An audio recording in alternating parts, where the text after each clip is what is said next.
पोशी का, गुलाम उनका किसी सूरत भी रुसवा हो नहीं सकता, गुलाम उनका किसी सूरत भी रुसवा हो नहीं सकता।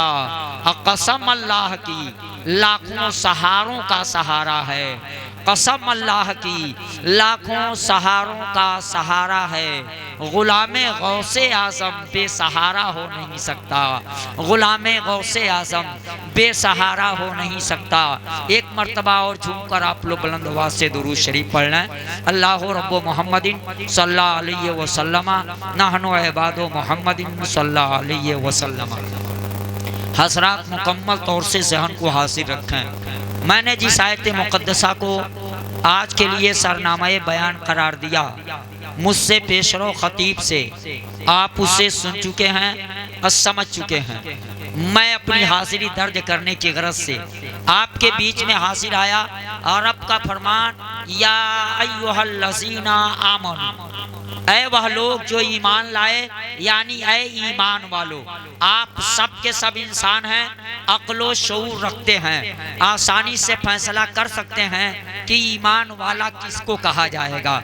मुसलमानों, ईमान वाला कह के उसी को पुकारा जाएगा जिसके पास ईमान की पूंजी हो, ईमान की दौलत हो, चाहे वो कम हो चाहे वो ज्यादा, मगर रहेगी जब वो पूंजी तभी उसको ईमान वाला कहा जाए। माल वाला उसे ही कहेंगे जिसके पास माल हो, दुकान वाला उसे ही कह के पुकारेंगे जिसके पास दुकान हो, गाड़ी वाला उसे ही कह करके पुकारेंगे जिसके पास गाड़ी हो।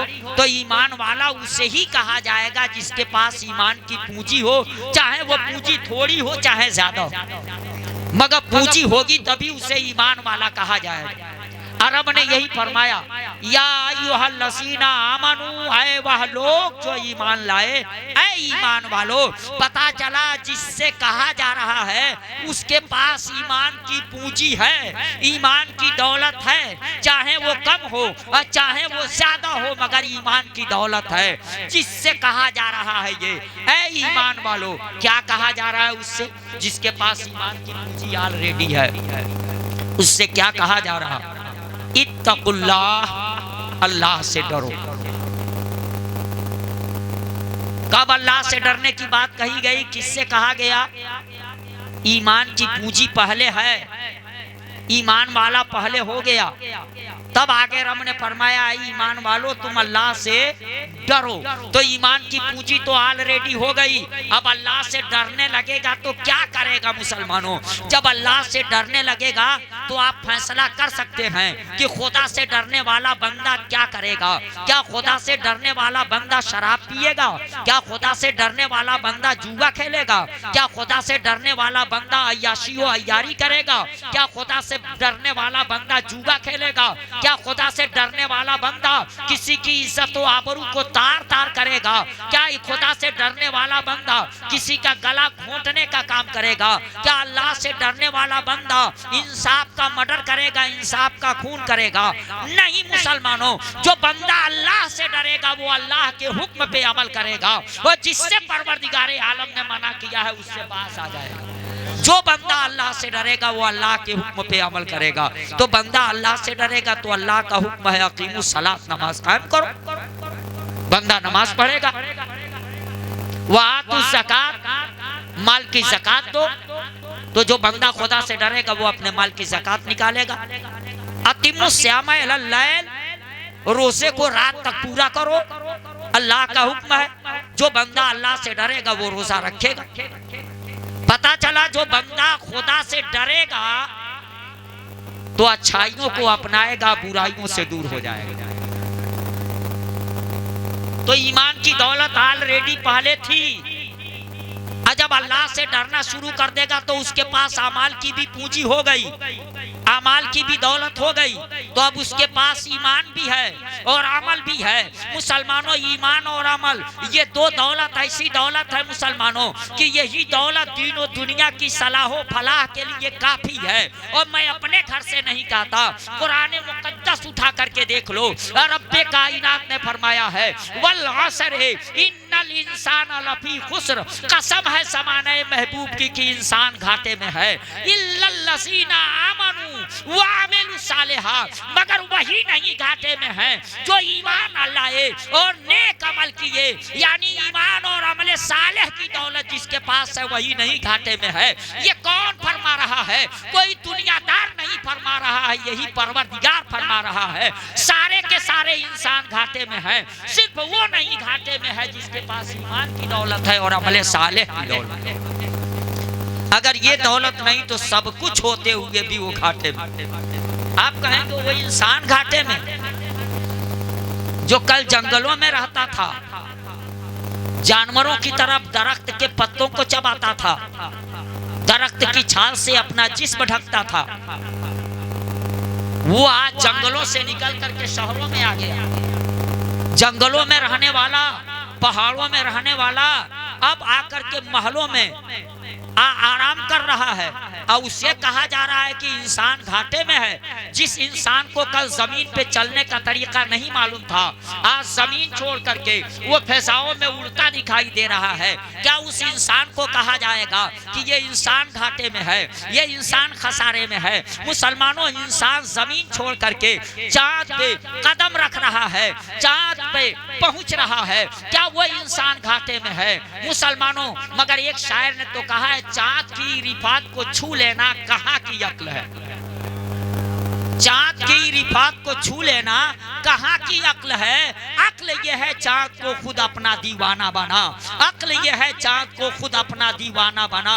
चांद की रिफात को छू लेना कहाँ की अक्ल है? अक्ल यह है चांद को खुद अपना दीवाना बना। आज भी सूरज पलट सकता है तेरे वास्ते, आज भी सूरज पलट सकता है तेरे वास्ते। दिल को अपने इश्क अहमद का पैमाना बना।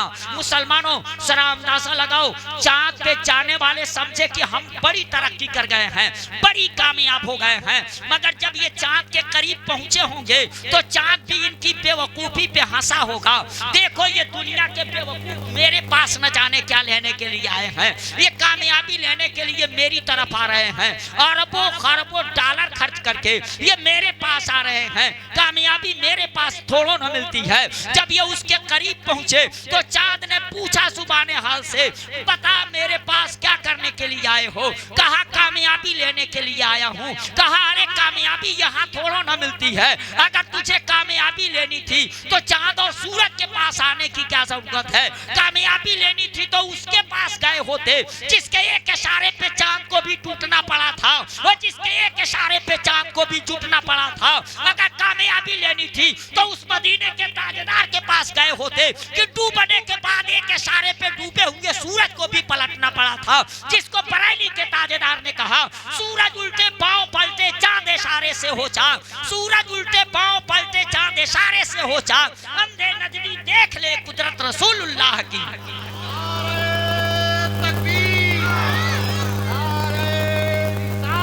मुसलमानों, जरा सोचो, गए होंगे ये, आप भी फैसला कर लोगे कि वो बेवकूफ है। बड़ी आसानी से चांद पे थोड़ा ना पहुंच गए, अरबों खरबों डॉलर खर्च करके गए कि नहीं गए? अरबों खरबों डॉलर खर्च हुआ ना चांद पे जाने में। पलट करके आए, कामयाबी का डंका बजाना शुरू किया, कामयाबी का ढिढोरा पीटना शुरू किया। कहा अरबों खरबों डॉलर लगा के गए चांद पर, वहां से क्या लाए? बेचैन दुनिया के लिए चैन, बेकरार दिलों के लिए करार, अशांत दुनिया के लिए शांति, क्या लेकर के आए हो? तो जवाब में उन्होंने क्या कहा? करार लेके आया हूँ, सुकून लेके आया हूँ। जवाब में उन्होंने कहा चांद पे गया था, वहां से खाक लेके आया। अरे नादान, अरबों डॉलर खर्च करके मिट्टी ले आए। इस जमीन पर उसी की कमी थी क्या? उसी की कमी थी क्या? दुनिया को चैन चाहिए, सुकून चाहिए, आराम चाहिए, और तुम अरबों खरबों डॉलर खर्च करके गए और एक मुट्ठी मिट्टी लेकर के चले आए, राख लेकर के चले आए। तूने दुनिया को बेवकूफ नहीं बनाया। अरे वो मुट्ठी नहीं लाते, ये अरबों खरबों डॉलर बचाए होते तो कितने गरीबों की गरीबी दूर हो गई होती, मगर तूने अरबों खरबों डॉलर खर्च किया और एक मुट्ठी मिट्टी लेकर के आए और उसी पे अपनी कामयाबी का ढिढोरा पीट रहे हो। हम कामयाब हैं। मुसलमानों, चांद की रिफात को छू लेना कहाँ की अक्ल है? अक्ल यह है चांद को खुद अपना दीवाना बना, अक्ल यह है चांद को खुद अपना दीवाना बना। चांद भी कहा होगा मेरे पास आए हो, कामयाबी लेने के लिए, अरे मैं जिसका खिलौना हूँ उसके पास जाओ। खिलौना क्या कामयाबी देगा? जिसका खिलौना हूँ उसके पास जाओ। पूछा किसका खिलौना? तो बरेली के ताजेदार बताने लगे, चांद झुक जाता जिधर उंगली उठाते महद में, चांद झुक जाता जिधर उंगली उठाते महद में। क्या ही चलता था इशारों पर खिलौना नूर का, क्या ही चलता था इशारों पर खिलौना नूर का। अंगुली घूमती थी और उधर आसमान का चांद घूमता था।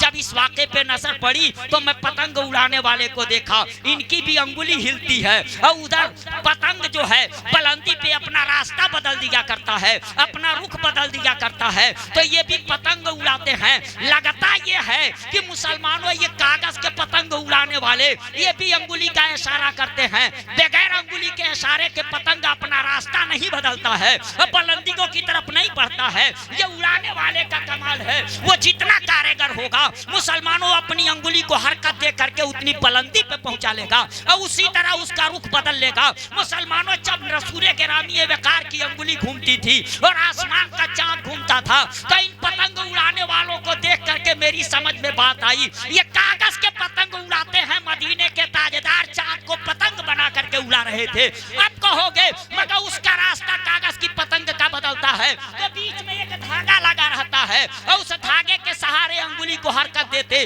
अब पतंग अपना रुख बदल देता। मगर आका की अंगुली हिल रही थी, कोई धागा नजर नहीं आ रहा था। मदीने के ताजेदार ने फरमाया, आज तुम धागे के मोहताज हो, मगर एक जमाना आएगा रिमोट कंट्रोल से सारे काम कर लिए जाएंगे, बीच में कोई धागा नहीं रहेगा, कोई वायर नहीं रहेगा। रिमोट कंट्रोल से ऑपरेशन किया जाएगा, रिमोट कंट्रोल से टाके लगाए जाएंगे, रिमोट कंट्रोल से मरहम पट्टी कर ली जाएगी, रिमोट कंट्रोल से गाड़ियां चलाई जाएंगी, रिमोट कंट्रोल से बम विस्फोट किए जाएंगे, रिमोट कंट्रोल से ये सारा काम किया जाएगा। तो वो साइंस वालों का रिमोट कंट्रोल होगा। टीवी वहां है, बच्चा यहाँ है, बटन यहाँ दबाता है, चालू वहाँ हो, बीच में कोई वायर कोई धागा नहीं। तो मेरे आका वो बताना चाह रहे थे वो औरों का रिमोट कंट्रोल होगा, ये नबूवत का रिमोट कंट्रोल है, बीच में कोई धागा नहीं है, ये नबूवत का रिमोट कंट्रोल है। रही है चांद उधर ही चांद